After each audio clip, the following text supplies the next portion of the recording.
일부 정치권 인사들이 최근 기업 총수의 가석방을 반대하는 것은 형평성에 어긋난다고 주장하고 있습니다. 형기의 3분의 1을 마쳤다는 이유로 가석방 후보자로 언급되고 있는 기업 총수 대부분이 여기에 해당됩니다.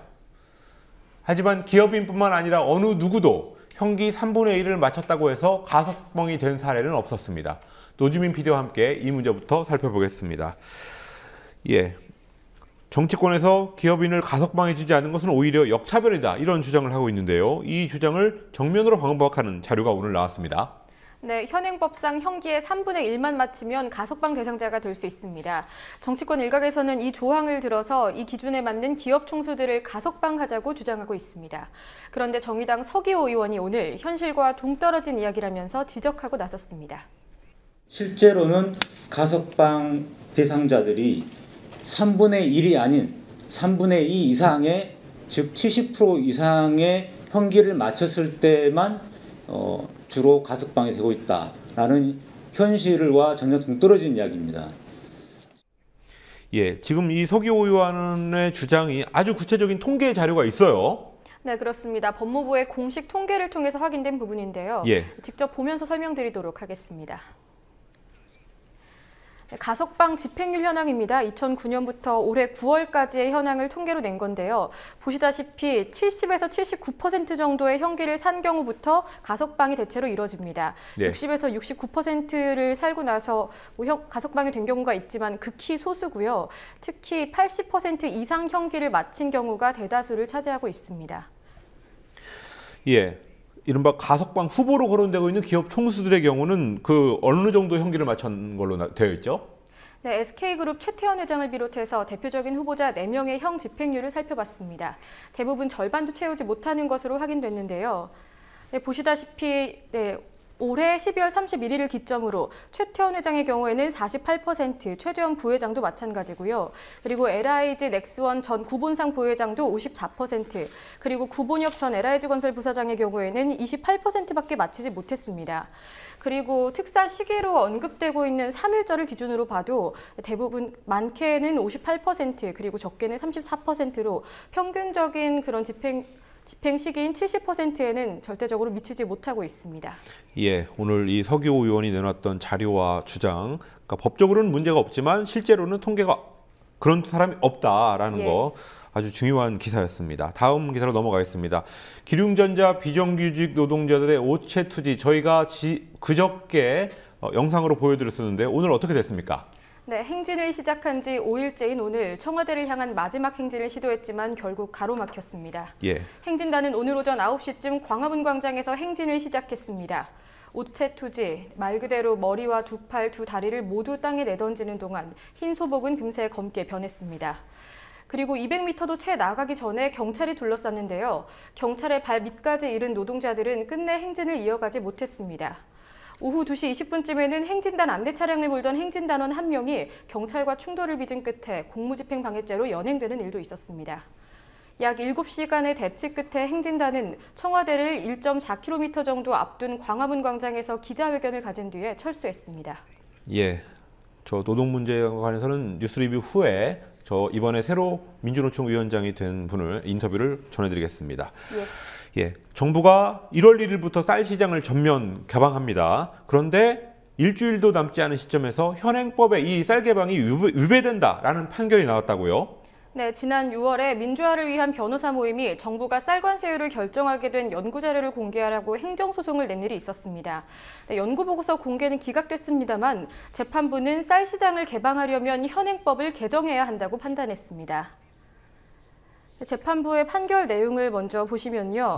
쌀에 대한 수입 허가제를 폐지하고 이에 대한 관세를 정하기 위해서는 미국 등의 수입 허가와 이를 위반한 자에 대한 처벌을 규정한 양곡관리법이 개정돼야 한다, 이렇게 명시했습니다. 그럼 이 양곡관리법이 현재 어떻게 되어 있는지 이어서 보시겠습니다. 먼저 양곡관리법 제12조를 보시면 양곡을 수입하려는 자는 농림축산식품부 장관의 허가를 받아야 돼 있다고 돼 있고요. 그리고 만약에 이를 어겼을 경우에는 처벌을 규정한 조항도 있습니다.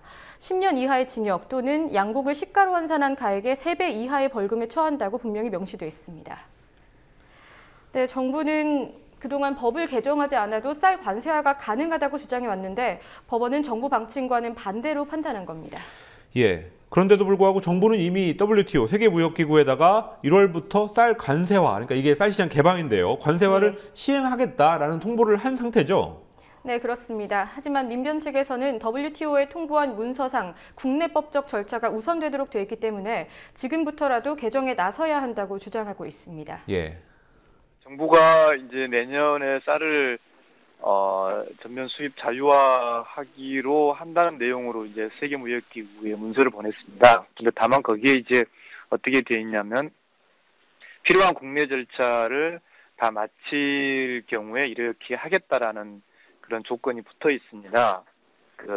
애초에 우리가 세계무역기구에 통보할 때 그 국내법 절차를 마칠 것을 조건으로 통보가 되었기 때문에 정부의 의지에 따라 달려있는 문제입니다. 네, 민변은 또한 쌀 관세율의 투명성과 관련해서는 법원이 국회에서의 논의를 통해서 해소될 수 있을 것으로 보인다고 했다는 점을 강조했습니다. 예, 여기에 대해서 정부는 어떤 입장을 밝혔습니까? 네, 이 판결이 전해진 뒤에 농림축산식품부 관계자는 언론 인터뷰를 통해서 이 판결에는 법적 기속력이 없다, 즉 예정대로 관세화를 추진하겠다는 입장을 밝혔습니다. 하지만 야당 일각에서는 정부가 입법부와 사법부의 판단을 무시해서는 안 된다는 입장입니다. 정의당 김재남 원내대변인은 오늘 쌀 시장 개방은 분명한 법률 개정 사항이며 전적으로 국회의 권한이라고 강조했습니다. 이어서 쌀 관세화 추진을 중단하고 쌀 시장 개방 검증 그리고 대책 마련에 나서야 한다고 촉구했습니다. 예, 이 부분 정부가 법을 어겨가면서까지도 쌀 시장을 개발하는 이 부분을 좀 잘 짚어봐야 될 것 같습니다. 다음 소식입니다. 최경환 경제부총리의 야심작 있죠. 이른바 가계소득 증대세제 3법, 그러니까 가계소득을 많게 하게 하는 세금법인데 이 입법 예고가 됐습니다. 여기에 대해서 좀 살펴볼 건데 일단 가계소득 증대세제가 뭔가 이 내용부터 간략히 살펴보겠습니다. 네, 가계소득 증대세제 3법은 기업소득 환류세제와 배당소득 증대세제, 그리고 근로소득 증대세제 등 세 가지를 말합니다. 최 부총리는 이 세 가지 시행령을 통해서 기업의 소득이 가계소득으로 흘러갈 수 있도록 추진하겠다, 이렇게 강조해왔습니다. 하지만 그리 큰 효과를 기대하기는 어렵다는 평가인데요. 하나씩 설명드리도록 하겠습니다. 네, 우선 최 부총리가 직접 이름까지 지은 기업소득 환류세제부터 보시겠습니다. 네, 차내유보금 과세 대신에 적용하기로 한 제도인데요. 네, 투자 임금 증가 그리고 배당 금액이 당기소득의 80% 미만, 그리고 임금 증가와 배당이 당기소득의 30% 미만일 경우에는 과세하겠다는 겁니다. 그런데 이 투자 금액을 보시면요. 투자에 업무용 부동산 투자분을 포함시켰습니다. 그런데 이 투자 금액이 범위가 넓어질수록 과세 대상이 되는 범위도 줄고 따라서 기업 세부담도 감소된다는 점에서 기업이 빠져나갈 수 있는 허점을 만들어준 게 아니냐 이런 얘기가 나오고 있습니다. 네, 특히 최근 현대기아차의 삼성동 한전부지 매각에 관련해서 지금 이 업무용 부동산에 포함이 될 것인지 아니면 빠지게 될 것인지에 대해서 좀 관심이 집중되고 있습니다. 네, 또 이어서 두 번째 제도를 보겠습니다. 배당소득 증대세제인데요. 말 그대로 배당소득에 대한 세제를 말합니다. 고배당 상장기업 배당소득에 대한 원천 징수세율을 현행 14%에서 9%로 줄여주겠다는 겁니다. 근데 이 역시 문제가 지적되고 있습니다. 화면을 보시면요. 가계소득 증대와 그리고 배당소득에 대한 증대세제 제도는 연관성이 적다는 지적입니다. 그리고 실제로 2012년을 기준으로 봤을 때 전체 가계소득 중에서 배당소득이 차지하는 비중은 1.9%에 불과한다는 근거 자료도 나왔습니다. 네, 마지막으로 하나 더 보시겠습니다. 네, 마지막 세 번째 법안이 근로소득 증대세제에 관한 건데요. 최근 3년간 평균 임금 증가율이 넘게 근로자 임금을 증가시키면 이 증가분의 10%에 대해서는 세액을 공제해준다는 제도입니다. 하지만 이 부분에 대해서 근로소득을 증대하려면 근본적으로는 최저임금을 높여줘야 되는 게 아니냐라는 지적도 있고요. 또 임금 인상률을 3년 동안 낮게 유지하다가 4년째에 돼서야 임금을 인상하는 편법도 우려되고 있습니다. 예, 최경환 부총리의 야심작 여러 가지 문제점들이 지적되고 있습니다. 다음 소식입니다. 국방부가 한미일 북핵 미사일 정보 협정이라는 협정을 체결에 대한 일정을 오늘 밝혔습니다. 네, 국방부가 오늘 한미일 3국 간의 북핵미사일 정보협정을 29일에 체결하겠다 이렇게 밝혔습니다. 한미일 북핵미사일 정보협정은 이명박 정부 시절에 무산됐던 한일 정보보호협정의 꼼수라는 지적이 나옵니다.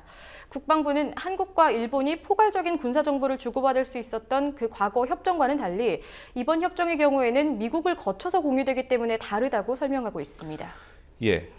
그런데 한국, 미국 간의 군사협정은, 이 군사정보협정은 이미 체결돼 있는 상태죠? 예, 한미도 그렇고 미일도 마찬가지입니다. 예. 따라서 3국 간의 협정은 미국을 방패막이로 삼은 사실상 한일 간의 우회협정이라는 지적이 나옵니다.